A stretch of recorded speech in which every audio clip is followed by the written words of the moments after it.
A Bíblia, uma escritura sagrada para bilhões, cheia de milagres e mistérios. Novas descobertas na tecnologia sugerem que os milagres incríveis são baseados em fatos reais. A ciência pode revelar a verdade por trás dos maiores mistérios da Bíblia. Mistérios da Bíblia. Evangelhos perdidos.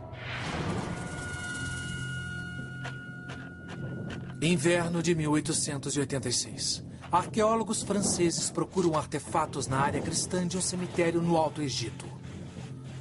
De repente, eles fazem uma descoberta que abala a essência da história cristã. O que eles descobrem é o túmulo esquecido de um monge enterrado no século VIII. Mas o maior achado é o que o monge está levando consigo para a próxima dimensão. Aqueles que enterraram o monge aparentemente pegaram este livreto de papiro e colocaram junto ao corpo. Assim ele poderia entrar na próxima vida com um de seus livros preferidos. Ele contém não Mateus, Marcos, Lucas e João, mas ele contém o Evangelho de Pedro. Aparentemente, o livro é um evangelho de verdade, um relato em primeira mão da vida de Jesus. No entanto, o texto teria sido escrito pelo apóstolo Pedro. Há quase 2000 anos, tudo o que os cristãos sabiam sobre Jesus vinha dos evangelhos da Bíblia cristã, nos relatos de Mateus, Marcos, Lucas e João. Seria aquele um relato perdido real da vida de Jesus, escrito por Simão Pedro, o líder escolhido dos apóstolos? A descoberta disparou ondas de choque pelo mundo dos estudos bíblicos, e essa onda de choques continua, enquanto novos evangelhos, evangelhos perdidos, emergem em inúmeras escavações arqueológicas. O evangelho de Tomé, o evangelho de Maria Madalena e até o evangelho de Judas. A descoberta deles revelou histórias chocantes e controversas sobre Jesus e sua mensagem. Histórias que foram omitidas pela igreja. O Evangelho de Pedro supostamente revela os fatos por trás da ressurreição de Jesus. O Evangelho de Maria diz que Maria Madalena pode ter sido a verdadeira líder da igreja cristã. O Evangelho de Judas diz que Jesus pediu para ser crucificado.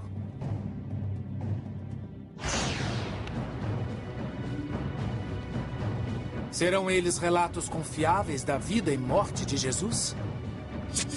E se são, por que foram banidos?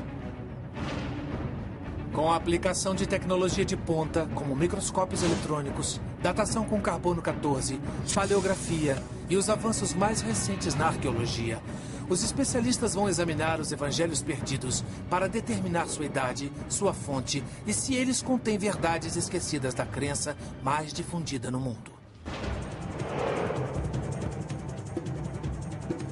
A descoberta dos evangelhos perdidos também revela uma batalha secreta, agora esquecida, mas um dia vital. A batalha pela alma da cristandade.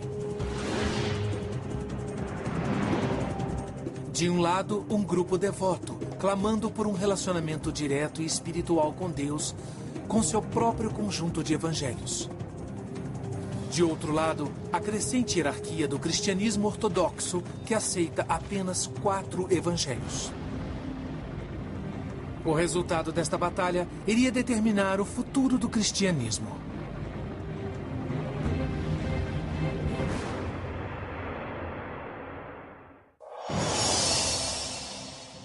Mas, nos primórdios dessa crença, não havia literalmente nenhum evangelho, nem Bíblia cristã. O cristianismo começa por volta do ano 30 d.C., com um grupo de judeus que seguem os ensinamentos de Jesus de Nazaré. Contamos a história através de histórias, e foi assim no início da jornada de Jesus. As pessoas que estavam à volta dele, os pobres, os marginalizados, muito provavelmente não sabiam ler ou escrever. Então faziam o que os outros faziam. Eles contavam histórias. As pessoas devem ter conversado entre si. Você conheceu Jesus? O que ele disse quando vocês se encontraram? Você estava presente quando ele estava na estrada? Você se lembra da história? O que eu ouvi foi isso. As histórias de Jesus não foram passadas para o papel por décadas. Estudiosos acreditam que o evangelho mais antigo, o Evangelho de Marcos, foi escrito por volta do ano 70 d.C., 40 anos após sua morte. Mas esse não foi o único evangelho. Lá pelo ano 200 d.C., não havia somente os 4 evangelhos. Pode ter havido até 50. Eram documentos como o Evangelho de Felipe, o Evangelho dos Hebreus e a Revelação de Pedro.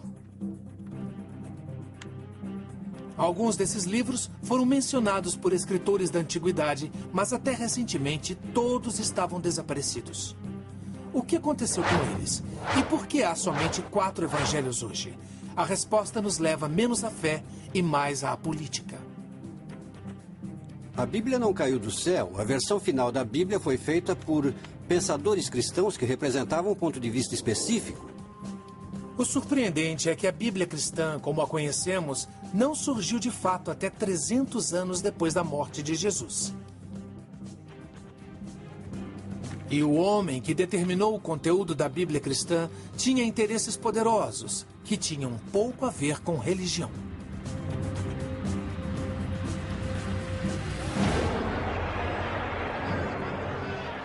No ano 312 d.C., o imperador romano chamado Constantino, um pagão que acreditava em vários deuses, alegou ter tido uma visão da cruz antes de uma batalha. Depois de sua vitória, ele se converteu ao cristianismo e o declarou religião semi-oficial do Estado. Constantino queria controlar essa nova religião para unificar o Império Romano, que estava se desmantelando. Naquela época, o cristianismo era uma religião mal organizada, uma coleção de igrejas com crenças diversas e escrituras diversas. O imperador pretendia mudar isso. O que ele notou, porém, foi que essas pessoas não eram bem organizadas. E se havia uma coisa que os romanos sabiam fazer, era organizar. No ano 325 d.C., o imperador Constantino convoca o Concílio de Niceia para estabelecer a doutrina básica do cristianismo. Ele reúne os líderes religiosos mais poderosos de todo o mundo para discutir a oficialização de uma religião cristã formal.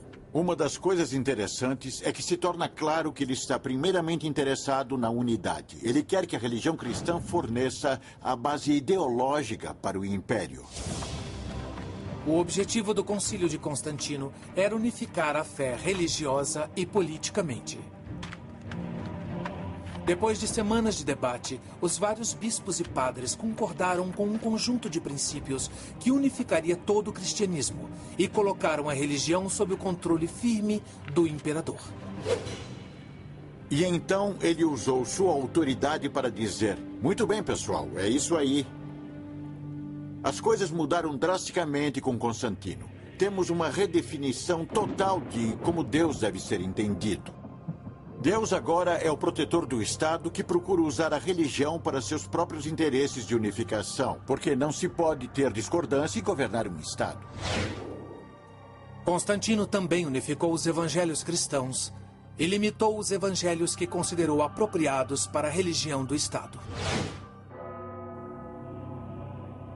Apesar de o Concílio de Niceia não ter decidido oficialmente o conteúdo da Bíblia cristã, Constantino deixou claro quais evangelhos ele considerava aceitáveis. Ele encomendou a criação de 50 cópias de uma Bíblia cristã que continha apenas os evangelhos de Mateus, Marcos, Lucas e João. O que aconteceu com os outros evangelhos? No ano 382 d.C., outro concílio religioso literalmente proibiu que os cristãos os lessem. Sob o imperador cristão Teodósio, todos os outros evangelhos foram considerados heréticos. Foram banidos ou enterrados, seus donos presos e às vezes executados. Havia vários outros textos que verdadeiros cristãos devotos amavam. Eles devem ter sido lidos por muito tempo, até que os bispos chegaram para dizer: não deveis ler isto, mas deveis ler aquilo. O que estava escrito nesses evangelhos perdidos? O que os tornava tão ameaçadores que tiveram que ser banidos ou destruídos? Ninguém soube por quase 2000 anos. Mas em 1886, o Evangelho de Pedro emergiu das areias do deserto egípcio. Outras descobertas espantosas se seguiram no século XX. Os evangelhos de Tomé, de Maria Madalena, de Judas. Esses evangelhos perdidos revelam uma visão muito diferente de Jesus. Uma abordagem diferente da espiritualidade. E uma versão do cristianismo que um dia ameaçou a base da própria fé.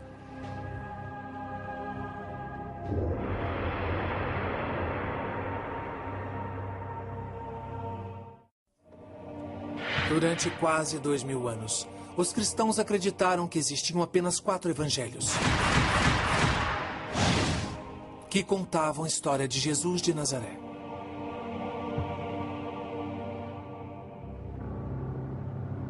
Em 1886, o Evangelho de Pedro foi o primeiro evangelho perdido descoberto em séculos, sugerindo a existência de uma história secreta de escrituras proibidas.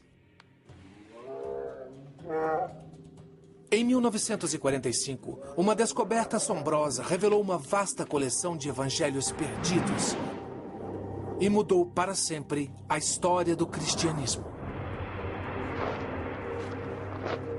No Egito, perto de uma cidade chamada Nag Hammadi, um fazendeiro e seus companheiros encontraram um pote de barro lacrado que continha um tesouro de 1800 anos. Dentro dele, havia 52 textos com títulos, como os Atos de Pedro, o Apocalipse de Tiago e o Evangelho de Tomé. Eram literalmente evangelhos perdidos, mencionados por escritores da antiguidade, mas aparentemente enterrados depois da consolidação do poder do imperador romano Constantino no ano 325 d.C. As escrituras só haviam existido como lendas, até aquele momento. E talvez a mais surpreendente dessas escrituras perdidas seja o Evangelho de Tomé. O Evangelho de Tomé é um documento fascinante. Foi traduzido do grego para o cóptico e contém palavras de Jesus. E muitas das coisas contidas no Evangelho de Tomé encontram-se também no Novo Testamento. A diferença é que o Evangelho de Tomé é um evangelho gnóstico. Os gnósticos eram uma seita do cristianismo antigo que tinha uma ênfase profunda no misticismo e discordava de vários dos preceitos da hierarquia cristã emergente. Os gnósticos foram salvos por conhecimento secreto. Você era um verdadeiro seguidor de Jesus se compreendesse esse conhecimento secreto. Gnosis é uma palavra grega que significa conhecimento, e gnóstico significa aquele que sabe. Eles eram essencialmente místicos sob vários aspectos, e se pudessem encontrar a paz de Deus dentro de si, a verdadeira humanidade interior, por que então precisavam ter padres ou bispos? Eles poderiam caminhar seguindo esse Deus interior? No Evangelho de Tomé, Jesus parece transmitir uma estranha mensagem, um ensinamento secreto muito diferente do contido nos evangelhos tradicionais. Os evangelhos tradicionais ensinam que Jesus é o único Filho de Deus. O Evangelho de Tomé sugere que todos nós podemos nos tornar filhos de Deus. Ele diz: quando conhecerdes a vós mesmos, então sereis conhecidos, e entendereis que sois filhos do Pai vivo. Em outras palavras, se Jesus pode ser aceito como o Filho de Deus, todos nós também somos filhos e filhas de Deus. Ele não tem nada que nós não podemos ter. Nós podemos ter o mesmo tipo de relacionamento com a divindade, o mesmo tipo de relação com Deus. O Evangelho de Tomé prega uma ligação pessoal com Deus, sem a necessidade de igrejas organizadas, padres e bispos. Muitos padres e bispos se sentiram ofendidos com os gnósticos, que tinham seu próprio caminho, tinham sua própria linha direta, um telefone vermelho com a divindade. Isso não pegou bem com os representantes da autoridade da igreja. E esse pode ter sido o motivo do Evangelho de Tomé ser considerado herético. A independência dos gnósticos enfraquece a hierarquia da igreja. Eles acreditam que seus próprios evangelhos são tão válidos, se não mais, como os de Mateus, Marcos, Lucas e João. No caso do evangelho de Tomé, talvez eles estivessem certos. Quando os evangelhos gnósticos foram descobertos em 1945, uma questão perturbadora surgiu. Parecia que o evangelho perdido de Tomé era mais antigo que o de Mateus, Marcos, Lucas e João. Há um debate entre estudiosos quanto à maneira de datar o evangelho de Tomé. O que sabemos é que temos alguns papiros gregos muito primitivos do evangelho de Tomé e parece que partes do evangelho de Tomé são muito antigas. Na verdade, partes do Evangelho de Tomé podem remontar aos primórdios da igreja. A maioria dos estudiosos acredita que os 4 evangelhos tradicionais foram escritos no espaço de uma geração desde a morte de Jesus, 40 a 60 anos depois que os eventos realmente aconteceram. Mas algum material no Evangelho de Tomé pode ser mais antigo, com base em seu conteúdo mais simples. A diferença entre o Evangelho de Tomé e o Novo Testamento é que o Evangelho de Tomé só tem as palavras de Jesus. Não há milagres, não há histórias sobre Jesus. O fato do Evangelho ser apenas uma reunião das palavras de Jesus pode sugerir que é mais antigo e que os outros elementos da narrativa dos outros evangelhos foram adições posteriores. Se o Evangelho de Tomé realmente é mais antigo que os 4 evangelhos tradicionais, isso significa que é mais próximo da mensagem de Jesus? E se for assim, significa que a Bíblia cristã está literalmente incompleta? A resposta pode estar em encontrar a data exata em que o Evangelho foi escrito. O Instituto de Conservação de Museus Smithsonian, ou MCI, tem uma equipe de especialistas e cientistas para extrair os segredos de documentos antigos. Nós fazemos um trabalho de detetive. Nossos cientistas examinam com diferentes tipos de instrumentos para entender realmente o que é, de que lugar do mundo veio. Os estudiosos procuram pistas da idade de um evangelho no papel e na tinta do documento. Sinto que às vezes consigo entrar na cabeça do autor. Principalmente porque um conservador precisa desenvolver uma espécie de visão invertida de raio-x. Você tem um objeto na sua frente que chegou a você em seu estado e sua condição naturais. E você precisa pensar em todas as coisas que aconteceram com ele. Uma pista sobre a idade do papiro pode ser encontrada na própria escrita. Na época em que o Evangelho de Tomé foi escrito, a maioria da população era analfabeta. A pessoa que escreveu o Evangelho era provavelmente um escriba profissional. Pesquisadores descobrem a verdade através da análise minuciosa dos métodos e ferramentas de um escriba. Os escribas não eram apenas redatores, eles levam seus materiais de arte consigo. Eles preparam suas tintas com substância sólida e depois moem e adicionam líquido para escrever. Uma certa variabilidade no tamanho das partículas seria prevista. E uma coisa muito, muito perfeita e muito, muito pura e muito, muito consistente poderia ser um sinal de que é um material mais moderno. Volte. Bem aqui. Uma análise mais detalhada do Evangelho de Tomé revela que certamente não se trata de uma falsificação moderna, mas a idade exata do Evangelho ainda não ficou clara. Um teste com carbono 14 foi feito no Evangelho de Tomé encontrado em Nag Hammadi. As páginas revelaram que a cópia datava aproximadamente de 300 a 400 anos depois de Cristo. As cópias mais antigas de Mateus, Marcos, Lucas e João vêm aproximadamente da mesma época. Mas estudiosos concordam que todos esses evangelhos devem ser cópias de textos muito mais antigos, porque escritores da antiguidade referem-se a esses evangelhos por volta de 150 depois de Cristo. A idade exata do Evangelho de Tomé é incerta e controversa. É mais antigo e mais preciso que os de Mateus, Marcos, Lucas e João? Até que uma cópia mais antiga seja encontrada, a questão continua um mistério. Mas, independentemente da idade, o Evangelho de Tomé revela uma batalha dentro do cristianismo. A igreja tradicional tinha Mateus, Marcos, Lucas e João do seu lado. Mas os gnósticos alegavam ter o apoio da própria Maria Madalena.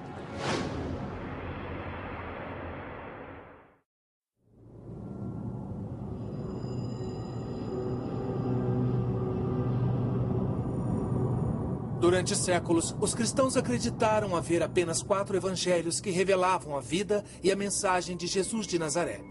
Mas essa crença mudou no final do século XIX com a descoberta dos primeiros evangelhos perdidos. Uma das mais impressionantes escrituras esquecidas foi descoberta no Egito, em 1896. Um evangelho com um autor muito surpreendente. É um evangelho escrito em nome de uma mulher. E não uma mulher qualquer, mas aparentemente Maria Madalena.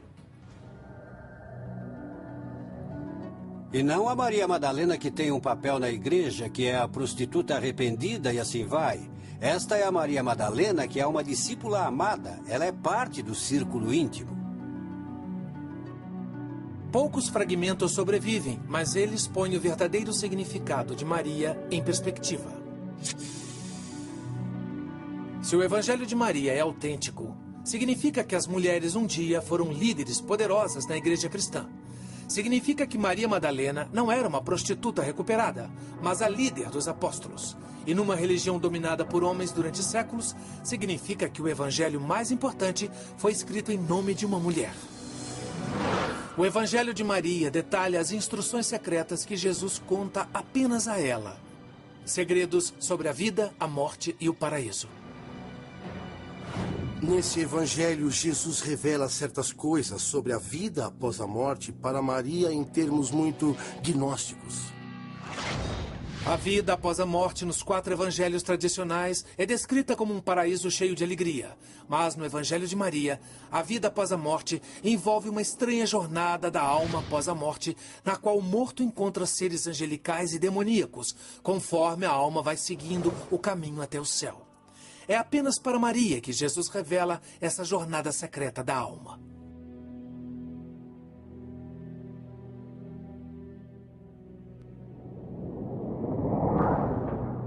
O Evangelho relata que Pedro, o líder dos apóstolos, reage de forma explosiva a essa revelação. Pedro diz: ele realmente falou com uma mulher sem nosso conhecimento?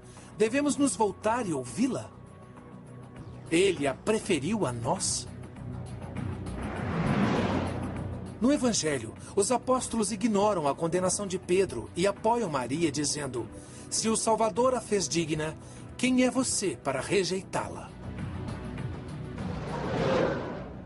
O significativo é que havia uma espécie de ligação espiritual, que Maria era tida como uma pessoa de dentro, uma líder, alguém que tinha a habilidade de motivar os outros, e esse era seu verdadeiro dom. Ela compreendia o pensamento de Jesus e era capaz de disseminá-lo. Esse evangelho dá uma visão muito diferente do que é a mensagem de Jesus. E mostra Maria Madalena como aquela que entende esse ponto de vista de um jeito que os outros discípulos não entendiam. Mas esse texto é um verdadeiro evangelho? O relato testemunhal de Maria Madalena? Se é, ele pode mudar a história cristã e revolucionar o papel das mulheres na igreja cristã. A resposta está na idade do evangelho. Ele é mais antigo que os 4 evangelhos tradicionais? E pode ele ter sido escrito pela própria Maria Madalena?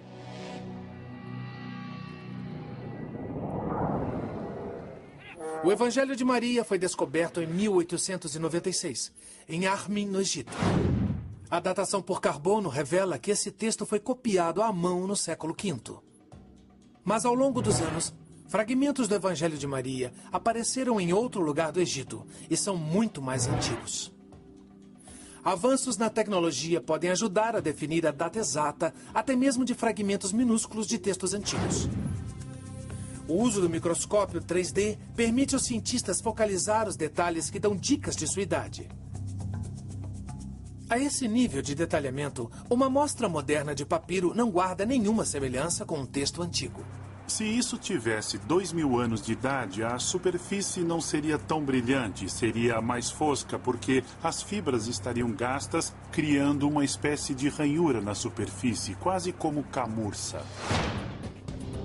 Testes como esses ajudaram a fornecer uma data muito precisa para os fragmentos mais antigos do Evangelho de Maria.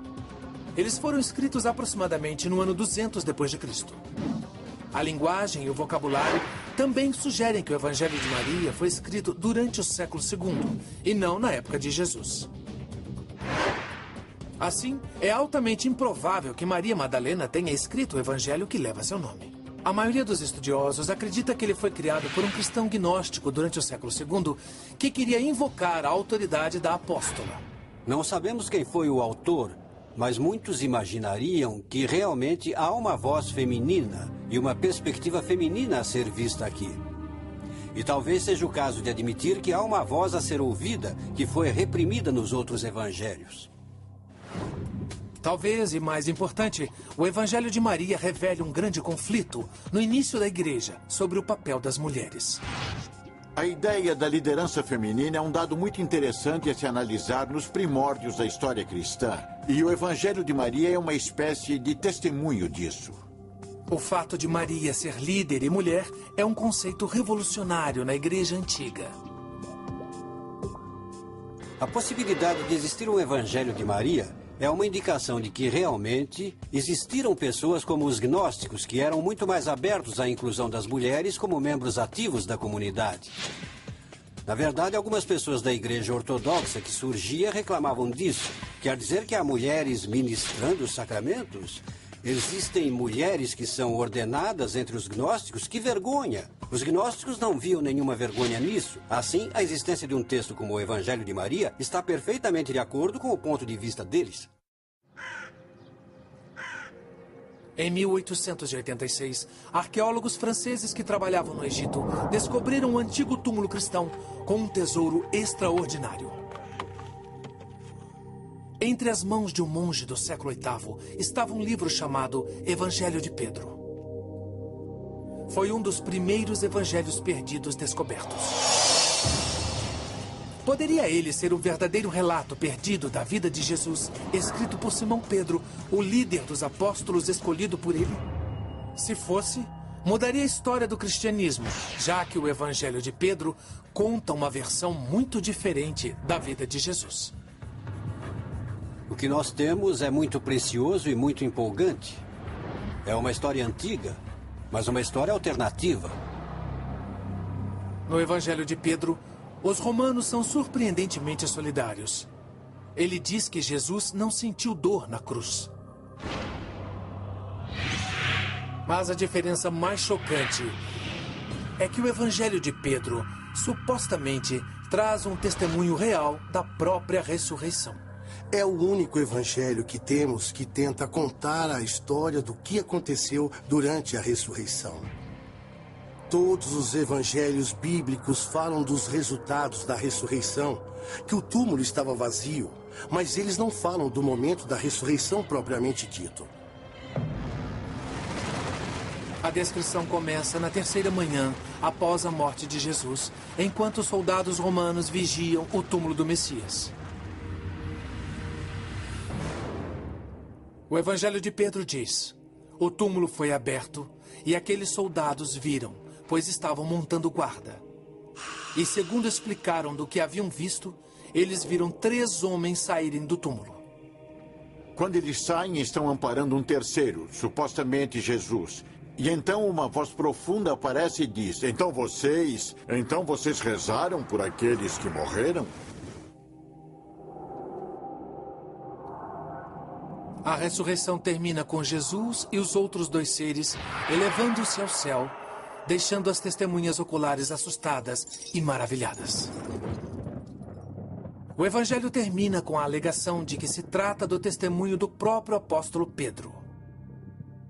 Poderia esse livro realmente ser o trabalho do líder dos apóstolos, o primeiro Papa? Ele foi escrito na mesma época ou antes dos 4 evangelhos tradicionais? Ou é um relato mais recente, portanto uma falsificação, fazendo-se passar pelo testemunho real de Pedro? As evidências arqueológicas são incertas. O evangelho encontrado em 1886 foi datado no ano 700 d.C., 7 séculos após a morte de Pedro. Fragmentos do ano 500 d.C. apareceram em outros locais, mas ainda muito tardios para terem vindo diretamente do apóstolo. Minha nossa, vai ser uma loucura montar esses negócios. Graças a Deus não vou ter que fazer isso. Mas o evangelho foi mencionado por escritores cristãos da antiguidade. Um bispo de onde hoje é a Turquia mencionou o livro pelo nome por volta de 190 d.C. Podemos remeter o evangelho ao século II, mas não antes disso. Tudo indica que esse é um texto do início do século II. Nós achamos que é um texto do início do século II porque ele utiliza material de todos os 4 evangelhos existentes. As histórias do Evangelho de Pedro são tão semelhantes aos outros evangelhos que parece provável que tenham sido simplesmente copiadas. Quem quer que tenha escrito esse evangelho no século II alegou que era o trabalho do apóstolo Pedro para dar ao texto mais autoridade. Era um recurso comum no mundo antigo. Quando algumas pessoas queriam comunicar uma ideia que consideravam verdadeira ou importante para o movimento cristão antigo, elas não diziam com suas próprias vozes, mas utilizavam a voz de alguém que se sabia que tinha autoridade. Nesse sentido, o Evangelho de Pedro não é um relato real, mas uma falsificação. No entanto, isso traz uma questão importante e perturbadora. Se o Evangelho de Pedro é uma falsificação, então os evangelhos de Mateus, Marcos, Lucas e João também são falsificações. Não sabemos quem foram os autores, mas os textos foram escritos em nome de Mateus, Marcos, Lucas e João, porque esses eram grandes homens do passado. A verdade dessa questão é que quase certamente não foram escritos por Mateus, Marcos, Lucas e João. A maioria dos estudiosos concorda que mesmo os 4 evangelhos tradicionais não foram escritos pelos apóstolos que lhes deram os nomes, mas por seguidores desses apóstolos. Se os evangelhos de Mateus, Marcos, Lucas e João não foram mesmo escritos pelos apóstolos, então isso significa que o evangelho de Pedro ou o evangelho de Maria podem ser considerados autênticos também? A resposta ainda não está clara para os historiadores. Mas há elementos no Evangelho de Pedro que sugerem que não é um testemunho de ninguém, muito menos do apóstolo Pedro. A história que ele narra contém material altamente suspeito. Na cena da ressurreição, Jesus e os 2 seres angelicais se erguem além das nuvens. E atrás de Jesus, surge do túmulo a verdadeira cruz que fala. O Evangelho diz que eles ouviram uma voz vinda do céu. Vocês rezaram por aqueles que estão adormecidos? E a resposta veio da cruz: sim. O Evangelho de Pedro é muito fantasioso, com esses gigantes cujas cabeças alcançavam as nuvens e depois uma cruz que fala, quer dizer, é demais para alguém acreditar, ainda mais se pretende ser uma pessoa centrada e sóbria na igreja antiga. Esse talvez seja um dos motivos por que o Evangelho de Pedro não foi aceito quando Constantino convocou o Concílio de Nicéia. Mesmo assim, ainda havia grupos de cristãos devotos que consideravam esse livro sagrado. Sagrado bastante para ser enterrado com um monge por volta do ano 700 d.C. Eu, particularmente, prefiro a ideia de que há um monge agarrado a esse texto não apenas nesta vida, mas na próxima vida. O Evangelho de Pedro foi descoberto em 1886 e foi um dos primeiros evangelhos perdidos encontrado. E um dos mais recentes evangelhos perdidos foi descoberto em 2006.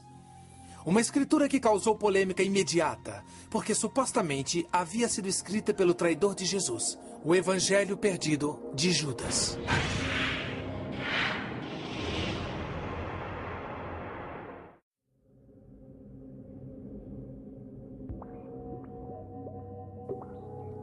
A descoberta de evangelhos perdidos do século XX mudou nossa compreensão da história cristã.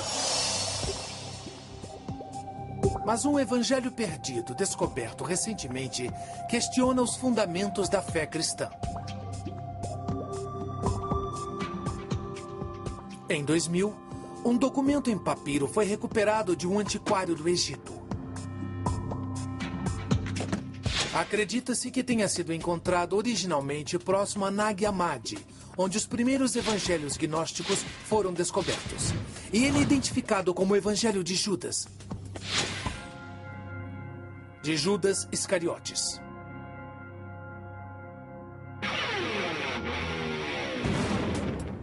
Quando foi originalmente divulgado, o apelo era que Judas foi um herói, passou de traidor de Jesus nos evangelhos bíblicos a aquele que é elevado aos céus, porque simplesmente realizou a vontade de Deus.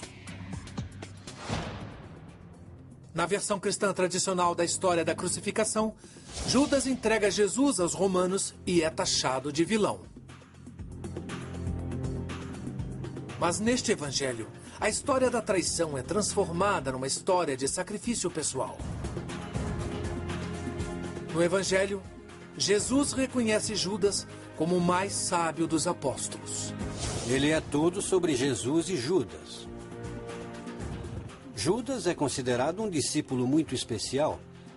Ele é o esclarecido e é aquele que parece ter mais discernimento de quem realmente é Jesus.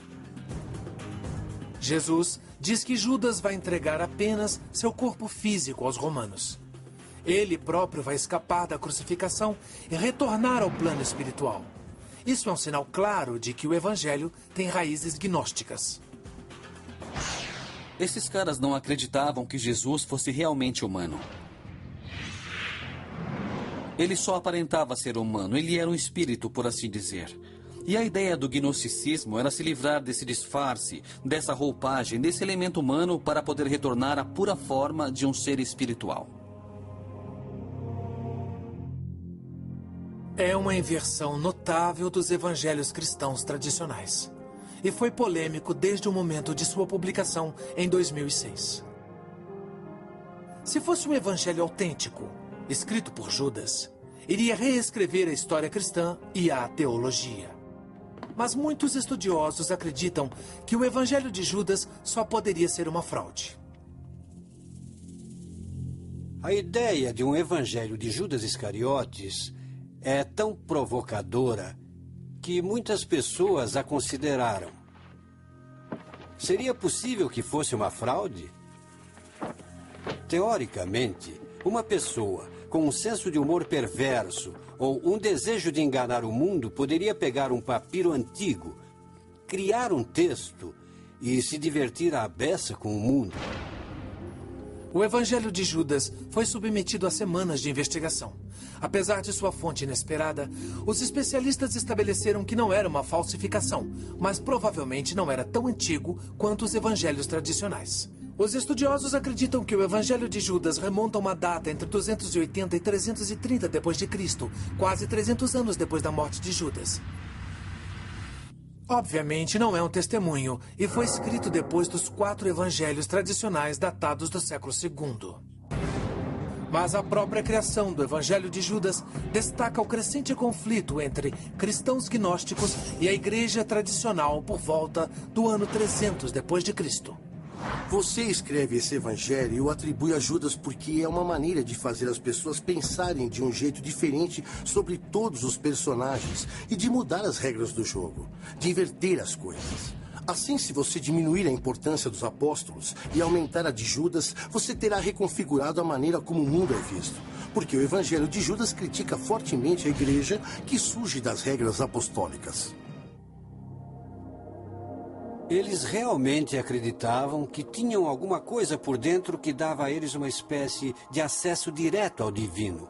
Eles não precisavam ter padres e bispos. Eles não precisavam obedecer a esse tipo de autoridade.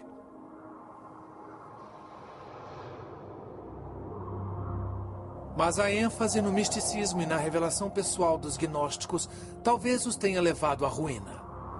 Em vez de construir uma comunidade e ganhar seguidores, o seleto círculo místico dos gnósticos começou a se desfazer em meio à política. Enquanto isso, em crescimento, a hierarquia cristã estava chamando a atenção dos políticos romanos. Com o Concílio de Nicéia em 325 d.C., o imperador Constantino solidificou a base de poder dos bispos mais ortodoxos e sua hierarquia.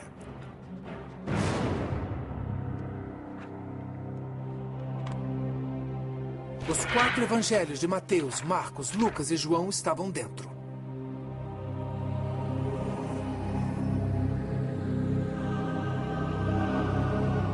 Os evangelhos gnósticos estavam fora. Pelo menos oficialmente. É importante ter em mente que esses outros evangelhos que estão no Novo Testamento foram de fato lidos pelas pessoas, valorizados e amados pelas pessoas durante muito tempo. Mas o que essa evolução histórica do Novo Testamento diz sobre a legitimidade dos evangelhos perdidos? O estudo dos evangelhos perdidos é muito fascinante, na verdade. Ele nos ajuda a entender as pressões culturais que o cristianismo sofria e o que ele enfrentava.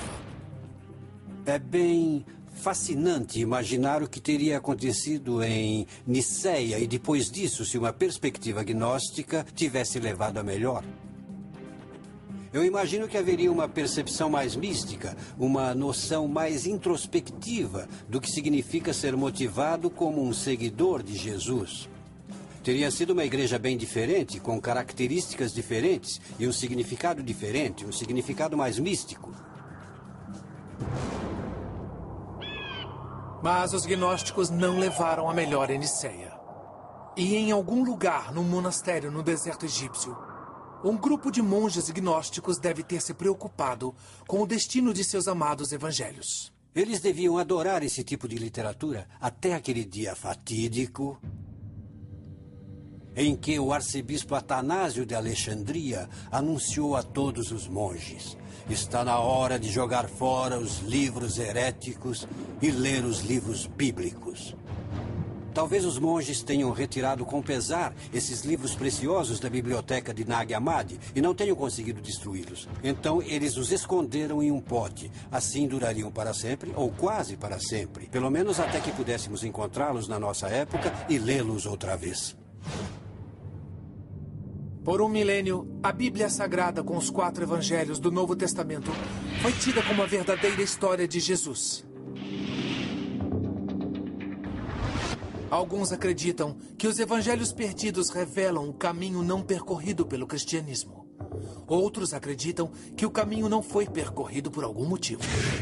Sabe, a expressão é que, às vezes, a história é escrita pelos vencedores. E a ideia é que agora os perdedores tomam a palavra. E a palavra dos perdedores tem valor, mas a outra metade da expressão precisa ser dita. Às vezes, os vencedores merecem vencer.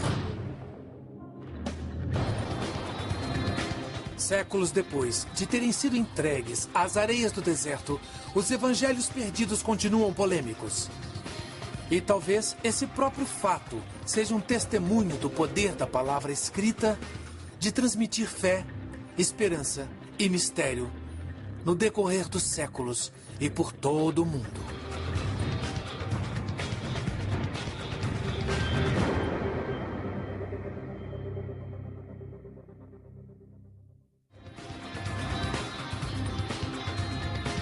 Versão brasileira, Tempo Filmes, São Paulo.